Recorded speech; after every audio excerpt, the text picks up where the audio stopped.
Hello, everybody, and welcome to the first ever Milestone Museum podcast episode. With us today, we have our curator, Nathan, who'll be spitting us facts. Go and say hi, Nathan. Hey, how's it going? Right on, right on. There's Nathan. Next, we have our guest, Alfredo. What's up?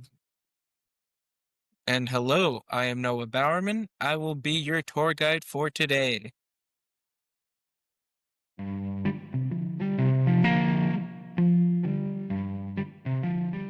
Let's go ahead and get into the milestones for first week of January 2026. First up, we have the 10-year anniversaries from 2016. From television, we have Sherlock and the Abominable Bride. Came out January 1st, 2016. This Victorian era special of the hit series Sherlock premiered.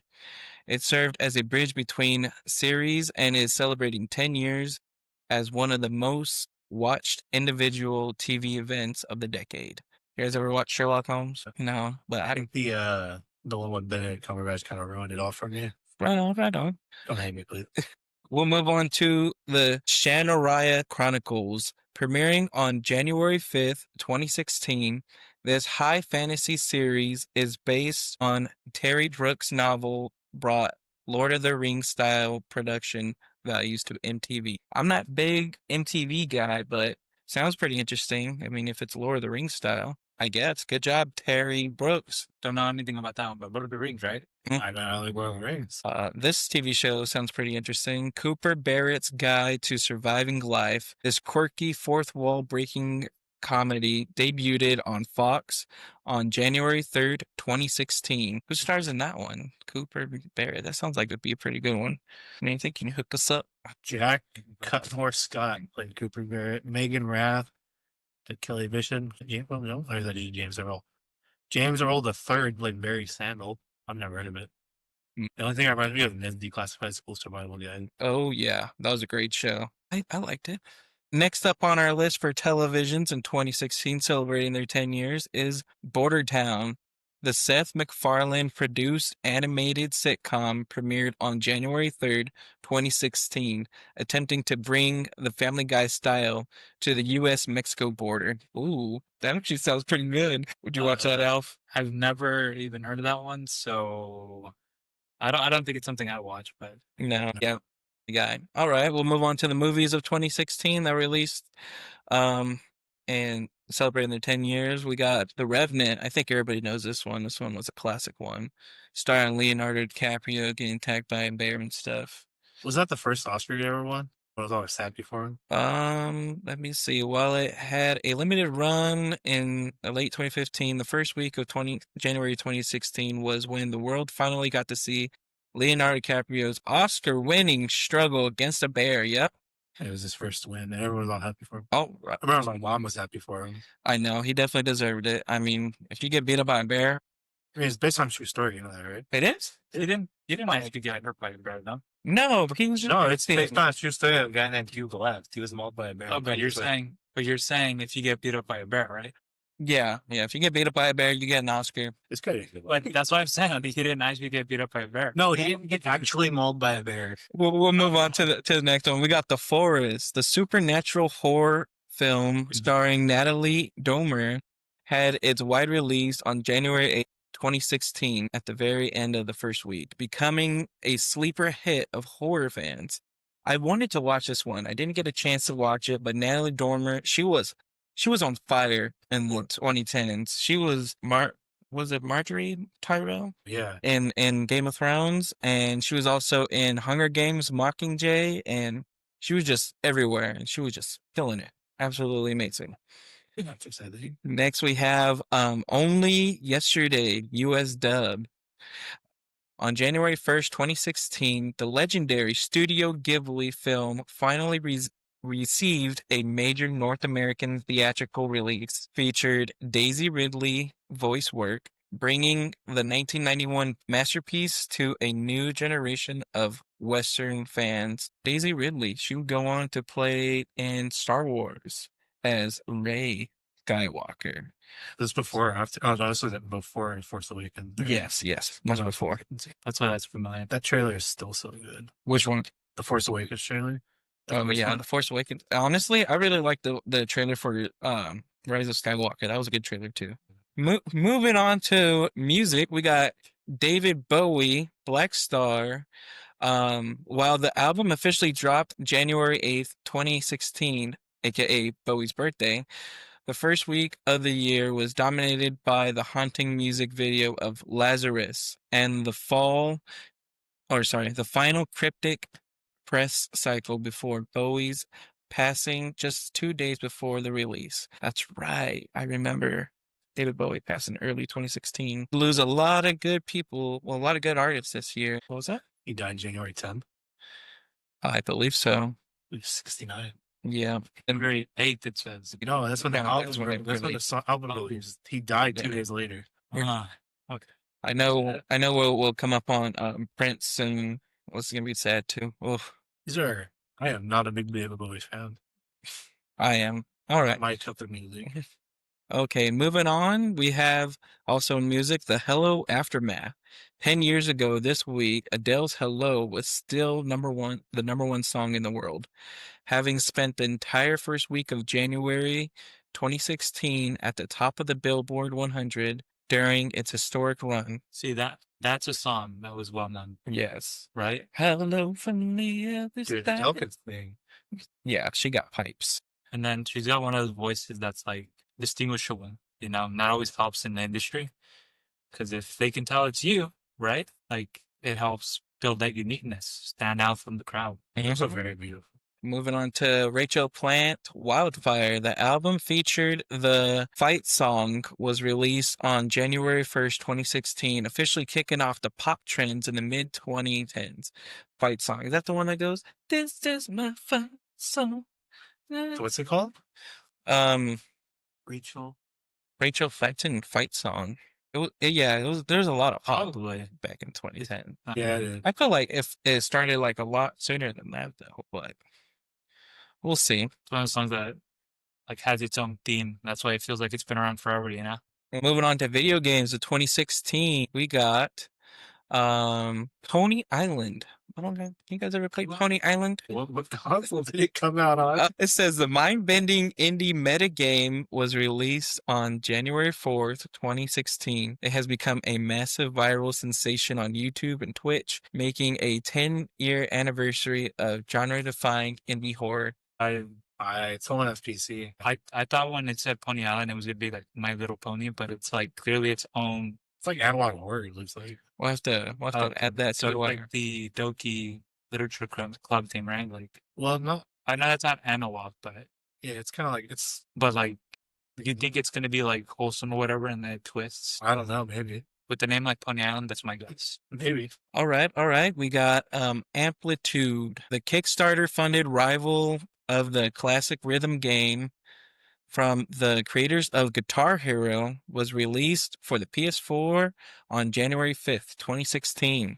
Our Hero Gone but Not Forgotten. Guitar Hero, Guitar Hero. which is much more dead now because it's not like in arcades anymore and people don't play it, right? I think it actually is an arcade still. And where can we find arcades There's a Dave and Buster's around there.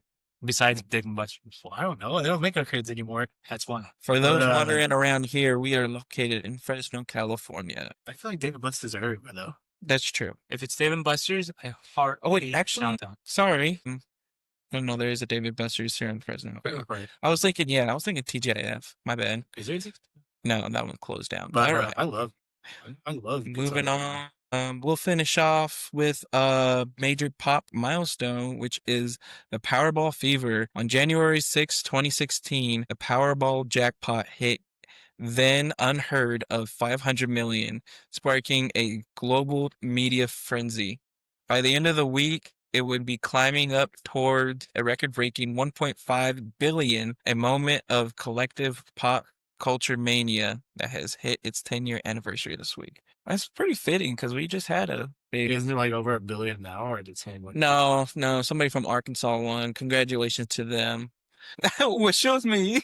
Oh man. All right, let's move on to 2006. Oh, what a year. I was 6 around this time. We turned 7 that year. I know, but not till July. But anyways, moving on, we got what movies that came out in 2006. First one up, celebrating its 20th anniversary, is Hostel.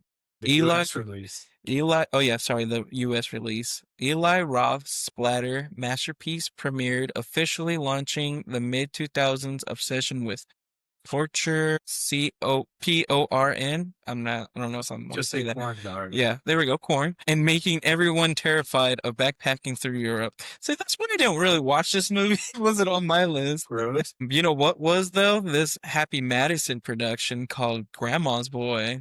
It was a box office flop, but became an absolute titan of stoner comedy and gaming culture via DVD and cable over the next 2 decades. That one's a classic. If you guys haven't watched it, it's great. What's it about? It's about this gamer developer. He's working on a game at a company, and his game gets stolen by his boss, and it's just they end up fighting over it. And yeah, it's a comedy. He lives with his grandma. So this His is like grandma's friend. this is one of those like D-list movies, right? That's what it sounds like. It's down there, but it's good. Did it make it? Did it make it onto the big screen? Yeah, it made It 3 did. million in its opening weekend, but it only got 15% on Rotten Tomatoes. Oof. It's pretty bad. Oh, it's got a 3.6 out of 10. All right, moving on to Wolf Creek celebrating its 20th anniversary. Oh, this brutal Australian horror film that introduced the world to the terrifying Mick Taylor had its US release on this day. Oh my God, let me tell you, man.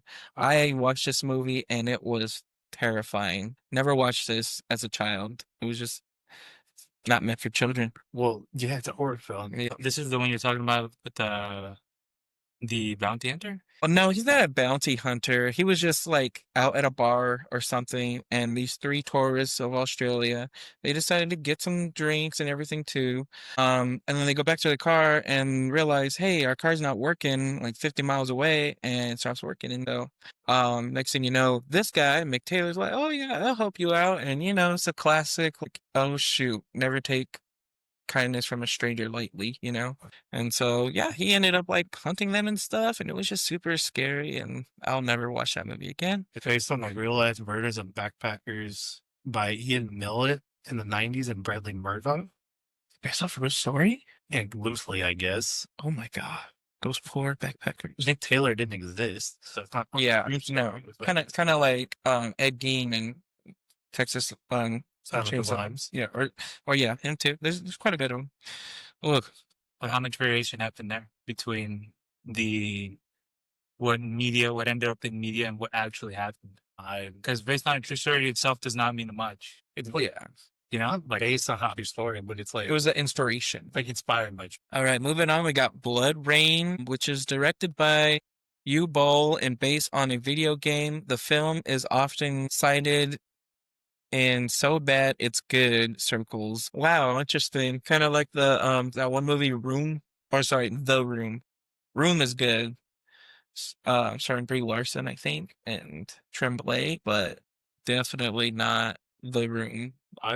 You're tearing me apart. Lisa. But I've heard the That movie. yeah, I've heard of it. I tried watching it. I just couldn't get into it. And then let's move on to television. Let's see, we got Dick Clark's New Year's Rockin' Eve of 2006. You guys know how that goes down. It's before he died or after? When did Dick Clark die? I'm not sure. I'm pretty sure it's after, because I feel like he's been gone for as long as I can remember.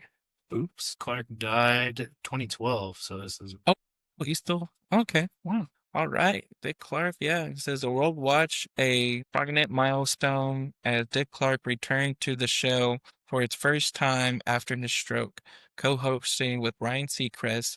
This marked the official passing of the torch for the holiday tradition. Oh, there we go. Was it the last one you hosted? Probably, maybe. Next up, we have the debut of Flavor of Love. Oh my God! You guys know who's in this one? You ever heard of Flavor Flav? Better Flavor Flav. What's Flavor of Love? It's like he had this dating show where he had a bunch of girls on there, kind of like Rock of Love. You know, they also had that, and then it started a whole bunch. It says, while it technically premiered January 1st, 2006, it kicked off with the wild reality era of VH1 that would dominate pop culture for the next several years. Yeah, so like the Rock of Love. We also had New York Needs Love. This was just a crazy era that my sister and I just happened to watch. Along with that was Bad Girls era. Yeah, you guys might not know that. Yeah, I'm not familiar with it. I feel like it's part of the culture that I'm not part of. You might not want to be part of it. Oh boy. Well, for music, we got The Strokes, First Impressions of Earth, which was released January 3rd, 2006. This album has featured Juicebox and marked a more aggressive experimental turn for the band. You guys ever listen to The Strokes? I know like one song. What song was it? Yeah. I might know it. It's the one that goes, "Oh, not the same anymore." You know. Nope, sorry. Also have Laffy Taffy by D4L. This song was the #1 single in America for the first week of January 2006, making it the peak of snap music era. Oh man, you guys know Laffy Taffy? The Candy. No, the song. Oh, the song you're thinking of is Not the Same Anymore by the Strokes. Oh, see, Oh, okay. Bravo didn't share. Yeah. No, I don't know. No, Laffy Sorry. Taffy is I want a Chico stick. I want a da-da-da. I like the flavor. Oh no. Okay, yeah, we're done talking about that one. Move on. Ooh, I like this band. Arctic Monkeys. Whatever people say I am, that's what I'm not. It is a hell of an album. Was it an album? Like- Is it an album or a song? You search that one up. While it dropped in the UK later in the month, the buzz from this album, which became the fastest selling debut in British history, was a fever pitch for the first week of January. It is an album. Wow. The only Arctic Monkey song I know, Do I Want to Know? Do I want to know? Yeah, they have quite a bit. I might listen to that one, I'm not revisit them. rock. I would say they're more indie, or at least depending on the era. Yeah. Moving on to games of 2006, we got Mega Man X Collection, released January 10th. The hype for the nostalgic collection of PS2 and GameCube was peaking for the first week of the year. I never owned it. I never owned a PS2 or a GameCube. GameCube.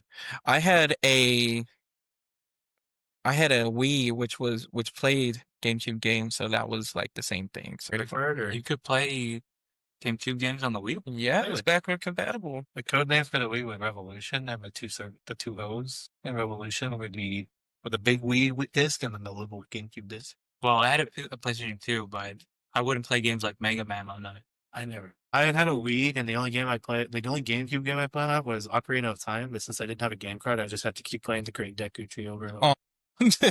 Poor Nathan. Speaking of Nintendo DS Lite was announced. When it was launched later, the first rumors and leaks regarding the redesign of the Nintendo DS began circulating 20 years ago this week, leading to its official unraveling later in the month. Did you guys ever have a DS Lite? Dude, I had every Game Boy console except for the first two. Game Boy. DS isn't Game Boy, is it? No, I had every Nintendo handheld except for the original Game Boy and the Game Boy Color. I had GBA, and then I had an original DS. That thing was fat. And then I had a DS Lite. I never had a DSi, and then I had everything after that. For me, it was DS. So I got a lot of memories of the DS. Was there one before just the generic DS that came with like games like, what was it, Pokemon White and Black? That generation of DS? That's DS Lite. That is DS Lite? Yeah, that's DS. The generation before DS was the Game Boy. Game Boy Advance. I had that. That Game Boy Color. Yeah. That's like early 90s though, before we was born. Let's see. Pop culture moments. We got the Million Little Pieces scandal. Ooh, a scandal. The first week of January 2006 was when the smoking gun reports began to circulate that James Frey's Oprah endorsement memoir was largely fabricated, leading to one of the most famous confrontations in TV history later that I never watched the Oprah show. Did you guys? No, she is. I have a lot of opinions about Oprah. Okay, we'll move on. And Carrie Hart. In 2007, the pop star Pink married motocross racer Carrie Hart in Costa Rica. It's a cool name. I know, right? Carrie Hart. Oh, we got 80s rock star. I know. Well, there was a guy in the 80s named Hart Hart Foundation. And That's a wrestling, huh? yeah. Bret Hart. Was he the one that was? He's the one who wore the No, glasses. not the one that died. No, Yeah. isn't he the brother of the one that died? We'll have to Owen check Hart, on Yeah, that one. Owen Hart. Yeah, Yeah, Owen Yeah. Hart. he Okay. fell from like That's where he was a cage, or he was on the. No, he was on like an aerial thing. yeah, Like a wire. it was used for his entrance, and then he fell from it. That's right. Yeah, that's he right. was Bret Hart was the brother. I, Owen Hart was the one that. I never put two and two together, but that makes sense. Yeah. Here we go, and that's it for 2006. Moving on to 1996, we got 30th anniversaries. We were born. Yeah. We got Detective Conan, Case Closed, one of the longest running anime series in history.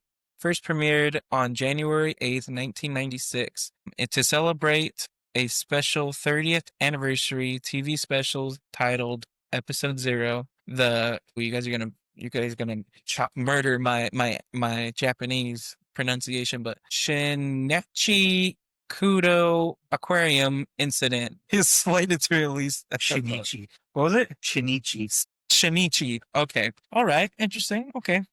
What was Detective Conan? Was that like Conan the Barbarian? No, it was a detective. So, There's a lot of detective shows. We'll Really? pick that up. but no, this was an anime Dude, from Japan. the best TV, the highest, like most successful TV show of all time is Walker Texas Ranger. Oh, I thought it was gonna be Murder She Wrote. I love that one. I've never heard. Angela Lyons. Because you're not old. I feel old. Okay. Moving on, we got Matt Waters, the short-lived legal drama starring Montel Williams, premiered on January 3rd, 1996 on CBS. Montel Williams, did he play in anything else? Well, while curator's looking that up, we can move on to Campus Cop, a quirky comedy series that bouncer turned policeman on a college campus debuted on USA Network January 6th. What was he in? I was asking about Montel Williams. Yeah, what was he in? Yeah. Perry Mason? He was in Perry Mason? Okay.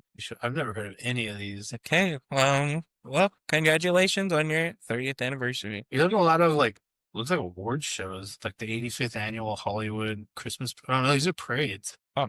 There's a lot of parades. Interesting. Good for him. Okay, that's Montel crazy Williams. dream. Move on to music. Celebrating their 30th anniversary is Deep Purple Perpendicular, released January 5th, 1996. This was the band's 15th studio album and their first to feature guitarist Steve Morse. Man, Deep Purple, man, I like some of their like 80s stuff. I like their song Lazy.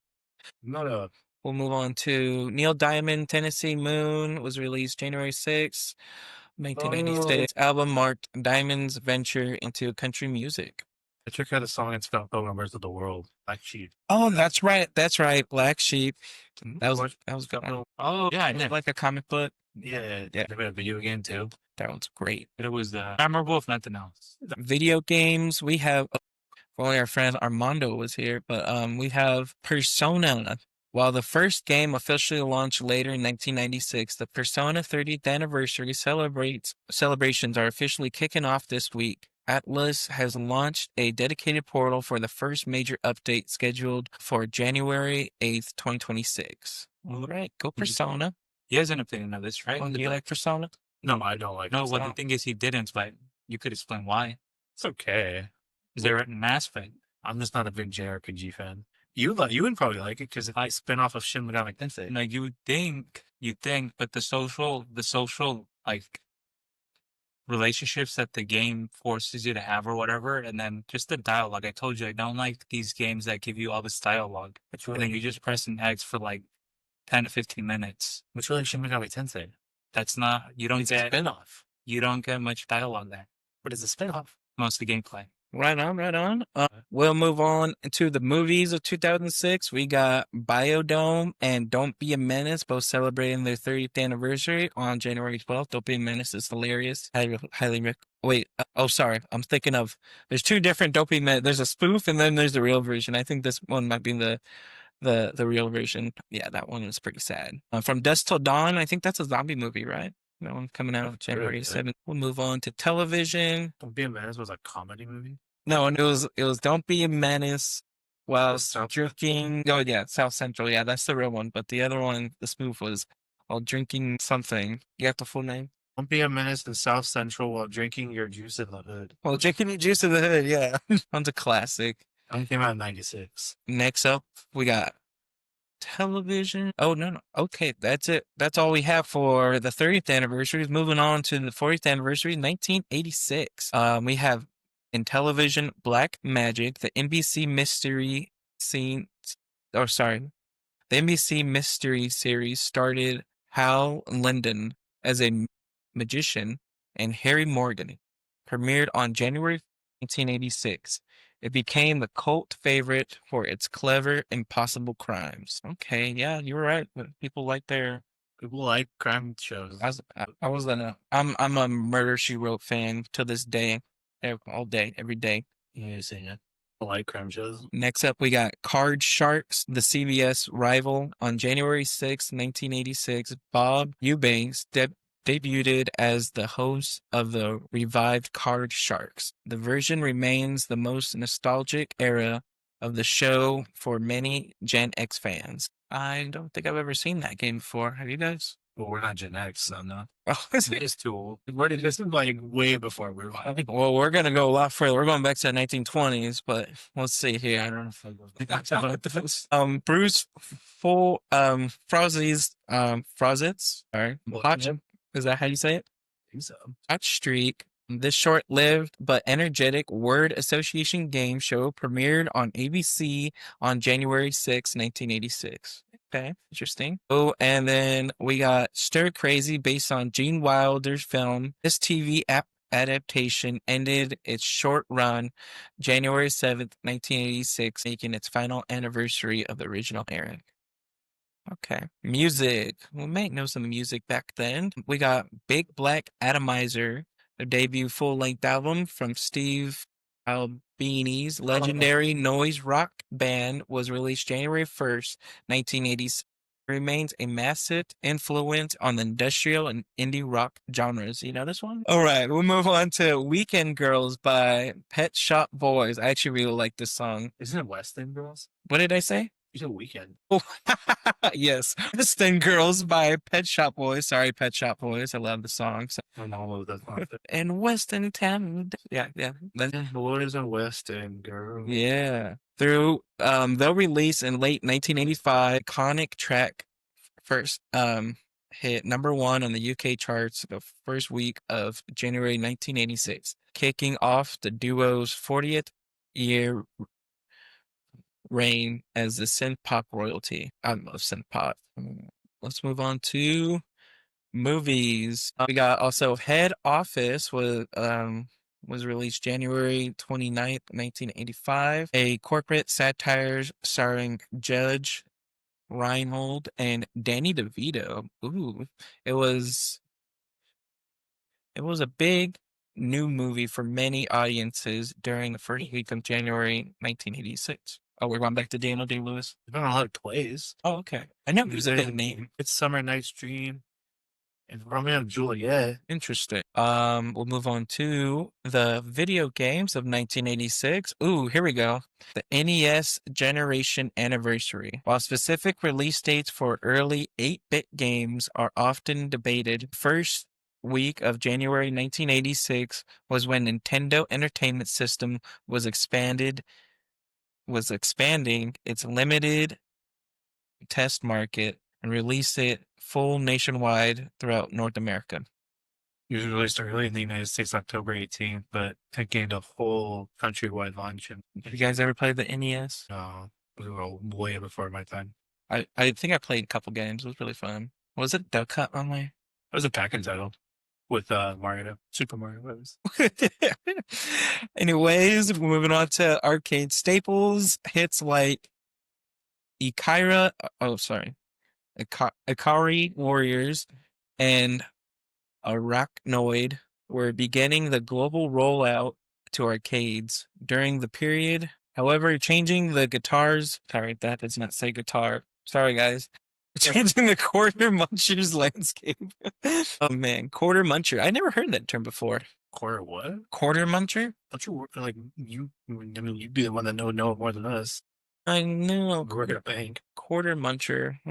Interesting. Let's look at major pop milestones. The Rock and Roll Hall of Fame. Okay, we have on January 23rd, 1986, the very first induction ceremony was held. While the ceremony is later in the month, the class of 1986 included Elvis Presley, Chuck Berry, and James Brown, was the talk of the entertainment world during the first week of the year. The transition of the Osmond siblings into variety icons reached its peak during the first week of January.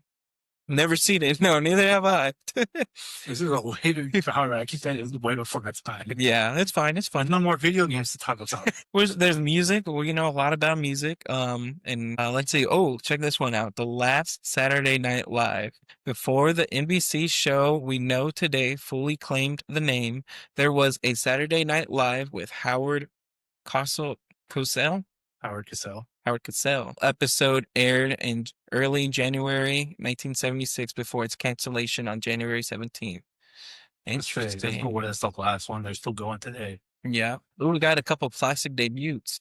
While they premiered later in the year, the first week of January 1976 was when production began on some of the biggest shows that are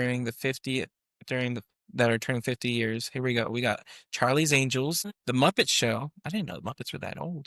And Laverne and Shirley. Oh, yeah. I can't wait to talk about them later. All right. Music. We got Bob Dylan. Desire celebrating its 50th anniversary. It was originally released on January 5th, 1976. This is one of Dylan's most celebrated albums, featuring the epic protest song Hurricane. It celebrates its 50th anniversary as the cornerstone for 70s folk rock. Right on. I actually recently saw Bob Dylan in California, in Wheatland, California. And yeah. I always mix Bob Dylan and Bruce Springsteen up somehow. Man, no. One of them has Easy Street. East Street Band. Go back to Easy Street, but Bob Dylan, right? No, that's Bruce Springsteen, right? yes, it's Bruce Springsteen. All right.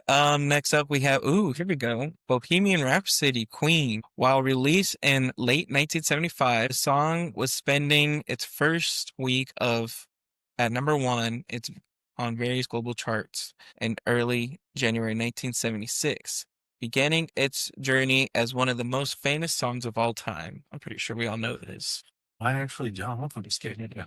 I mean, really popular. I mean, who does that? Alfredo, you know it. Yes. So popular they named a movie after it. So popular that our school did a rendition of it with the girls' soccer team with Jim, which was Was it good? It was good. It was good. Oh, you remember? Okay. Moving on. We got the birth of punk. The first week of January 1976 saw the Ramones finishing the recording of their self-titled debut album, released later that year, which would change music forever. Listen, you want to give us some insight into punk? I like the Ramones. I'm not a big fan of them. Really? Okay. I mean, They're like the godfathers of punk, right? Yeah, I mean, they're called the Johnny Appleseeds of punk. Oh, is that what it is? Johnny Appleseed? Oh, Well, no, but they're called the Johnny Appleseed of punk because wherever they went, punk shows would show up. Punk shows would spring up. really? My favorite punk band, the Dead Kennedys, were inspired. The lead singer was inspired by seeing the Ramones in Colorado, I think, and he took it back home to San Francisco. My favorite Ramon song is Pet Cemetery from the movie Pet Cemetery. Like the Stephen King band. Yeah. I don't want to be buried in the Pet Cemetery. All right. And it got $6,400 to record that album. Nice. That was a lot of money back then. Oh, yeah. Back then. Moving on to movies, we got The Witch Who Came from the Sea, cult horror thriller, now famous among video nasty collectors, had its premiere January 2nd, 1976. Who stars in that one? What is it? It was called The Witch Who Came from the Sea. Is it video nasty? What does that mean? I don't know what a video nasty collector is. I'm going to have to look that up. If anybody in the comments knows what a video nasty collector is, let us know. Directed by Matt Clymer, starring Millie Perkins, Lonnie Chapman, Vanessa Brown, Peggy Hurie, Rick Jason, George Buck Flower. Let's see what it got. It was censored in the UK. Interesting. A list of video nasties. Here we go. Video nasty is a colloquial term popularized by the National Viewers and Listeners Association. In the United Kingdom, we refer to films distributed on video cassette that were criticized by the press and various religious organizations for their violent content. Ooh, okay. The original rated R guys. Yeah, basically. Okay, right on. Moving on, we got Hustle, starring Burt Reynolds, Catherine Duvernay. This gritty neo-noir was the big box office draw for adults during the first week of the year. Yeah, man. Noir, neo-noir. Is that like the Like noir, black and white. black and white? Yeah, I love those. I'm gonna have to give that one a try. Put the jazz in the background. I feel like the voiceover, if I'm thinking. Yeah, it was late Saturday night when she came to my door. It's nice though. Captures a moment in time. Coming soon, at least 1976. Moviegoers this week, we're seeing the very first posters for movies. Oh, I was thinking coming soon was the actual movie. It's coming soon, 1976. That we'll probably get into. We got movies like Rocky, Texas Driver, and what did I say? Sorry. And then All the President's Men. Okay, interesting. All right. Video games. The arcade expansion. So we have the arcade expansion. In early January 19th, the golden age of arcades was in its infancy. Atari was distributing the first widespread units of Highway, one of the very first sit-down cockpit driving games, which is now a 50-year-old piece of tech history. Oh, that's pretty cool. I wish I had one of those. Highway. Could be fun. I know.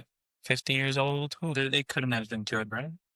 Or like They advanced could. for maybe for its time though. I'm imagining that, and then well, actually no, I could. I think when they mean cockpit, they just mean like You're sitting down inside of it. sitting down, Kind of like like a dome or something. Yeah, it's cool. Okay. yeah, when you have the like the Fast and the Furious games, those are everywhere. You have to sit down. Those are cockpits. That's not one time we played that Walking Dead game. You like go inside, like a thing. I don't. Mm. Yeah, like a little cubby. Yeah. Interesting. We also got Telstar by Coleco. Coleco. Is that how you say it? My bad. Development was finalized in early 1976 for the Telstar, one of the most popular Pong clones that brought gaming into millions of homes later that year.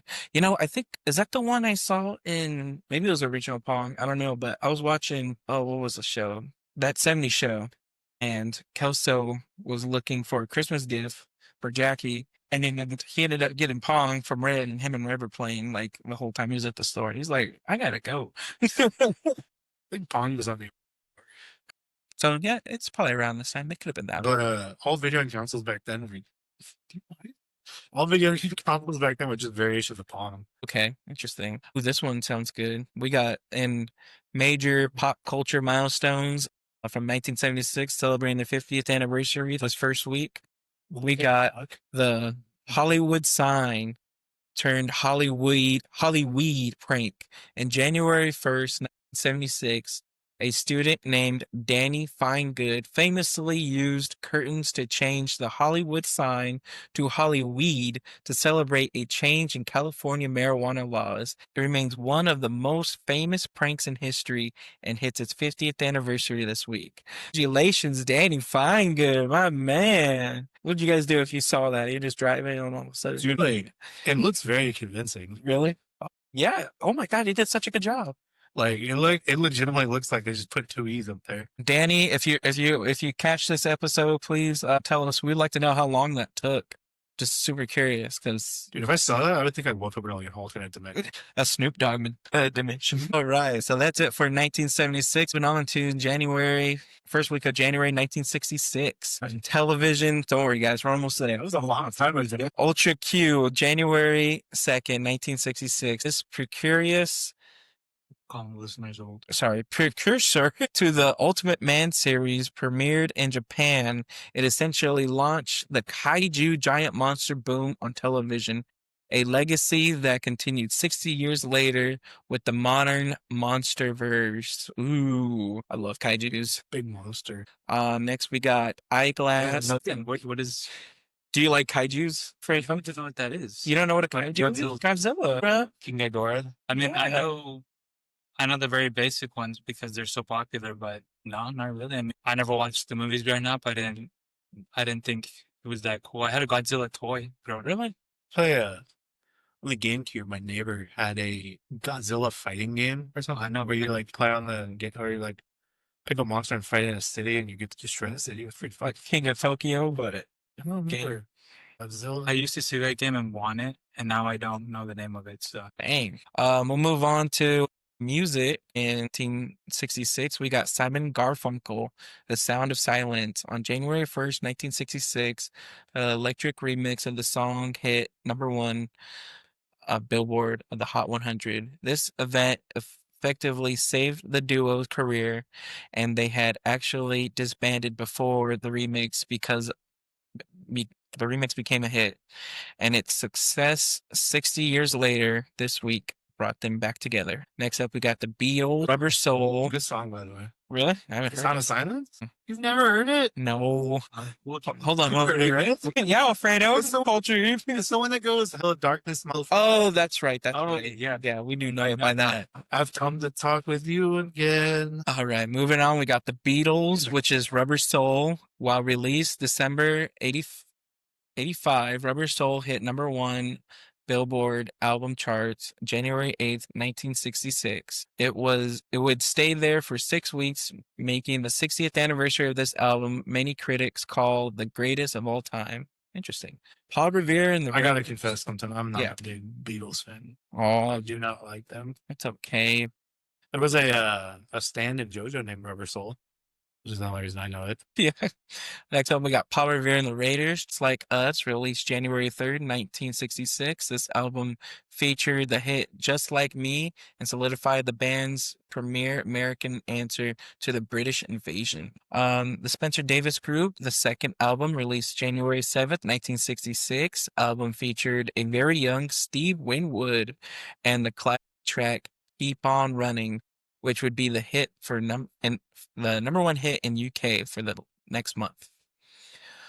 Movies, we got Thunderball, which was the #1 movie in the world for the first week of January 1966. 50th anniversary marks the peak of Sean Conroy's era 007.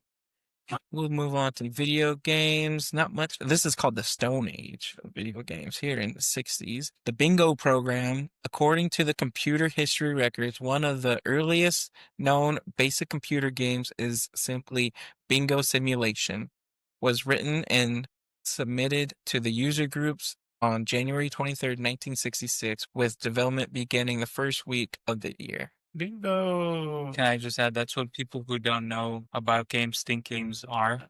Like, it's just like Bingo Simulator, or like, what's another one that people commonly mistake, like Tetris, right? Exact dates vary. Early 1966 saw the wide release of Sega's Periscope, though it was electromechanical rather than a video game. It was the first game to charge a quarter per play, setting the price standard that would later set for the next 30 years for arcade history. Man, that's kind of expensive back then. A whole quarter? Well, it was in Japan, so it got released in Japan, and it was you were like a submarine fighting another submarine. That's why it was called Periscope. Oh, You had to like shoot the other submarine. interesting. I said the second we got home consoles, the arcade started suffering because they're like, I'm not paying a quarter for. I mean, a lot of the arcade companies switched to console. Sega, they made a Genesis, which is still popular in Brazil. Interesting. The PS2 is still popular in Brazil. I'm sorry, Nathan, but we got David Bowie up again.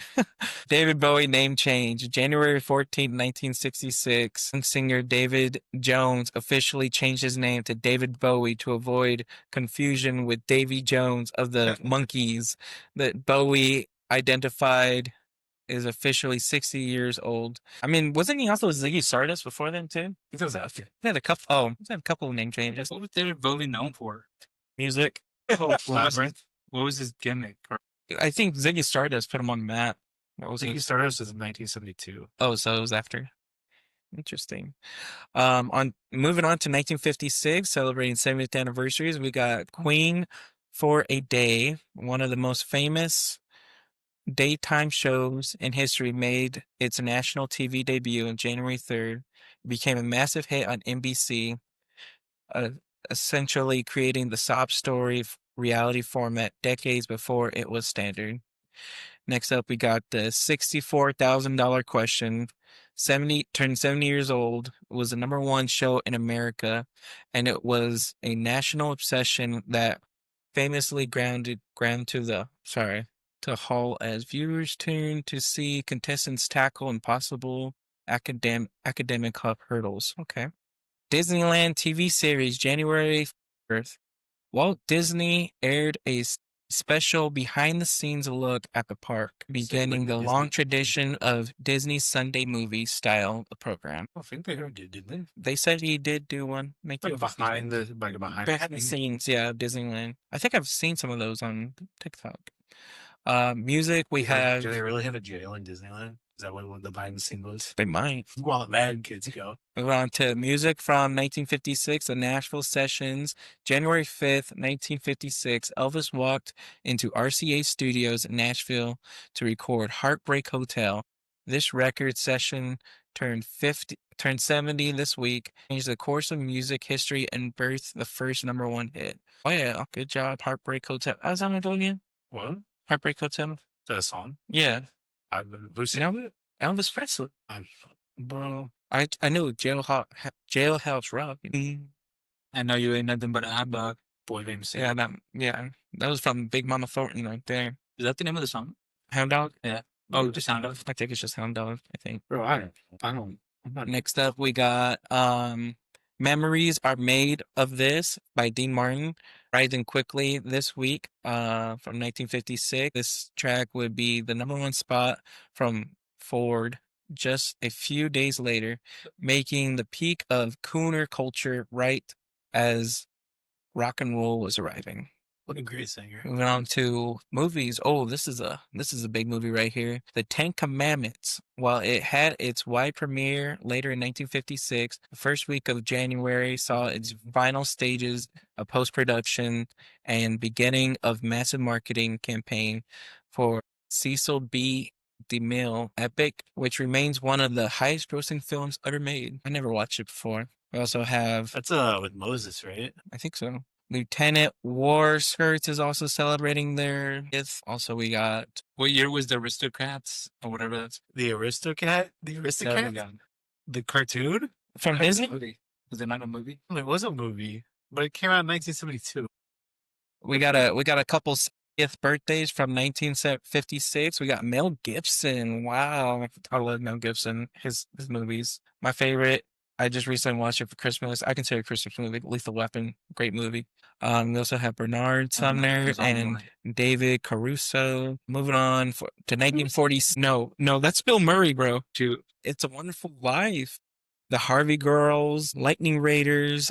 Man, A Wonderful Life. Great Christmas movie. Probably the best Christmas movie of all time. Made me cry. On television, 1946, we got You Be the Judge and The Zoomer Lens. Interesting. Music. Oh, some more Christmas stuff. Let It Snow, Let It Snow, Let It Snow. And Symphony by Freddie Martin. Bro, this is getting like jazz territory. Yeah. This is like beyond my expertise. It's okay. It's okay. You're not here for expertise. You're here for opinions. It's like specialized, like. Moving on to some historical milestones. We got the United Nations, the preparations for the very first meeting of the UN General Assembly, which appeared on January 10th in London, was the primary world news during the first week of January 1946. Interesting. I didn't know the UN was... I thought it was older, to be honest. It came out after I won't say it came out because it's not a movie, but it's established after World War II. 80th birthdays, we got John Paul Jones, a legendary bassist and keyboardist from Led Zeppelin. Diane Keaton, Oscar-winning actress from Annie Hall and The Godfather. Syd Barrett, which is the late founder, member, and original frontman for Pink Floyd. And Robbie Krieger, the guitarist from The Doors and songwriter of Light My Fire. Ooh, that's a good one. All right, moving on, 1936, we're celebrating its 90th anniversary. We got Riff Raff, The Big Noise, heading for the Rio Grande. My grandma would like that one. What is on? I've never even heard of all of it. I've never heard of this Riff Raff. And top of the box office, we have Greta Garbo in Camille, and Ginger Rogers' classic "Follow the Fleet." I mean, we might have to add these to our movie nights. We'll see, maybe. Would we even be able to find them? Would I fall asleep through this movie? Like, it's kind of out there. Is this before or after they started having sound movies? Hey. We're not that old yet. Okay. This is 90 years old. Pretty old. We also got a couple famous trials. The long-running radio drama, which premiered. We've gone past television. We're in radio back when people were listening to radio. Not even on television. January 1536. It was a pioneer for true crime. Nathan, this is where it started.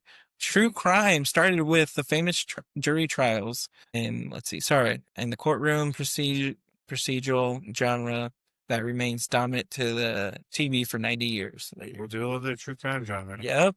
Pretty sure Judy founded it. Okay. Judge Judy. Billboard's first chart on January 4th, 1936, Billboard magazine published its very first hit parade, the ancestor to the modern Billboard Hot 100. This 90th anniversary marks the birth of the modern music tracking industry. I thought it would have been a lot sooner. There's a lot of hits, like the big band stuff. They had music back then. Let's see. Moving on. Speaking of music, we got Moon Over Miami. It's a ballad by Eddie Durchin Orchestra. That one is celebrating its 90th anniversary. The debut of Sing Sing Sing by Benny Goodman's orchestra. Yeah, we're just into orchestras now. Interesting. Isn't that the one with Billie Eilish in it? No. Oh, yeah. Literature. ABC Murders. Abigail Christie's classic Hercule Priority. I know this. This is ABC Murders. This is the Death on the Nile, Murder on the Orient Express. That's fine. That is That's the guy though. Hercule. Hercule Poirot. Poirot. Yeah, that's him. Okay. So this was Agatha Christie's first publication, January 6, 1936. Remains one of the most famous works in celebrating its 90th anniversary. That's right. Major milestones. We got Baseball Hall of Fame, 22nd Rose Bowl. Oh my God. The Rose Bowl was already 22 years old. It's got to be one of the oldest parades. Wow. Congratulations, Rose Bowl. What year are we in? That was 1936. 1936 minus 22 is...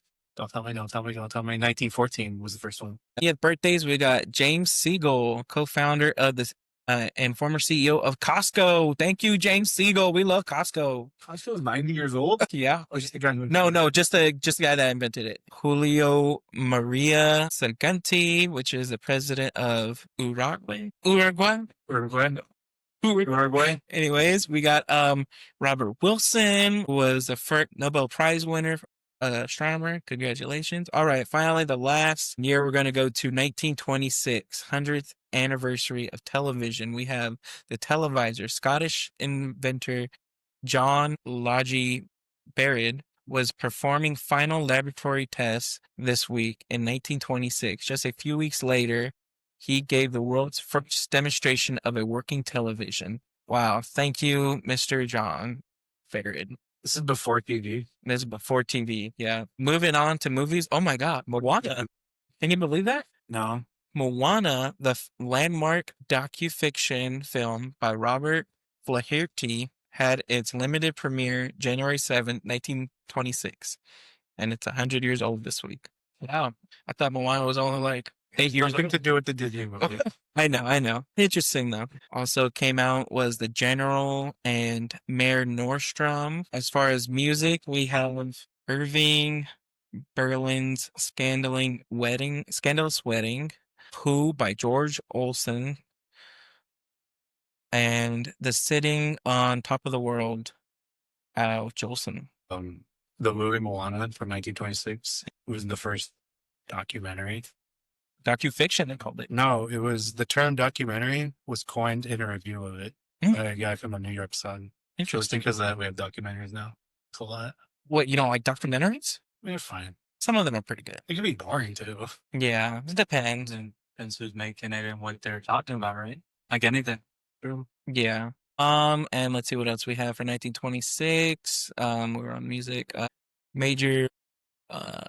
Let's do some birthdays. We got Sir George Martin, and we got Soupy Sales, and I don't know how to pronounce that. You, Michael Blumenthal? Moana. Oh, interesting. And that's it for 1926. Current stuff. If any of you guys are interested, there are couple of movies out called The Plague, We Bury the Dead, Follow My Voice, Broken Bonds, Butcherman, The Dutchman, sorry, The Long Walk, Americana, The Home. Still in theaters? Is it? The long one. No, that's a different one. That one's Oh. Stephen King, I think. No one is good though. If you guys want to Yeah. watch it. We Bury Our Dead is Daisy Ridley. Ooh, okay. There we go.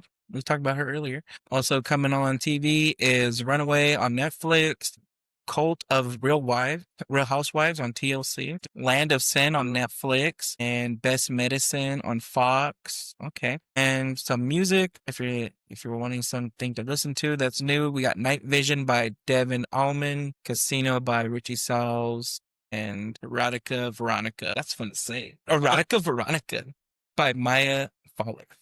What's that Benson Boone? No. That's Like some Benson Boone. all right. Well, that was our very first episode of Milestone Museum. I hope you had a great time. If you have any suggestions or anything we missed, please put it in the comments. Please like and subscribe.